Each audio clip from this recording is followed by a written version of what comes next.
رسول اللہ صلی اللہ علیہ وآلہ وسلم نے فرمایا، لوگو اللہ سے توبہ کرو کیونکہ میں دن میں 100 مرتبہ اللہ سے توبہ کرتا ہوں۔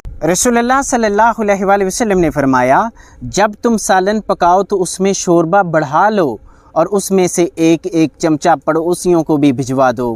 نبی اکرم صلی اللہ علیہ وآلہ وسلم نے سود کھانے والے اور اسے کھلانے والے پر لعنت کی ہے۔ رسول اللہ صلی اللہ علیہ وآلہ وسلم نے فرمایا، جس نے خواب میں مجھے دیکھا اس نے حقیقتاً مجھ ہی کو دیکھا ہے، اس لیے کہ شیطان میری صورت نہیں بنا سکتا۔ رسول اللہ صلی اللہ علیہ وآلہ وسلم نے فرمایا، تمہارے ناموں میں سے اللہ کے ہاں پسندیدہ نام عبداللہ اور عبد الرحمن ہیں۔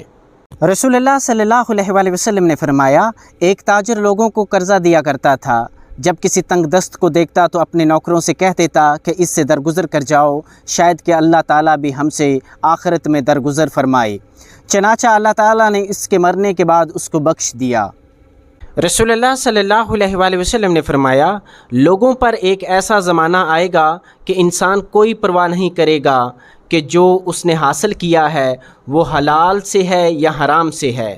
رسول اللہ صلی اللہ علیہ وآلہ وسلم نے فرمایا، مسلمان وہ ہے جس کی زبان اور جس کے ہاتھ سے مسلمان محفوظ رہیں، اور مومن وہ ہے جس سے لوگ اپنی جانوں اور مالوں کے بارے میں بے خوف اور پرامن ہوں۔ رسول اللہ صلی اللہ علیہ وآلہ وسلم نے فرمایا، میرے دل پر کبھی کبھی غفلت آ جاتی ہے، اسی وجہ سے میں دن میں 100 مرتبہ اللہ سے استغفار کرتا ہوں۔ رسول اللہ صلی اللہ علیہ وآلہ وسلم نے فرمایا، جب کوئی اپنے بھائی کے لیے غائبانے میں دعا کرتا ہے تو فرشتے آمین کہتے ہیں اور کہتے ہیں تیرے لیے بھی اسی جیسا ہو۔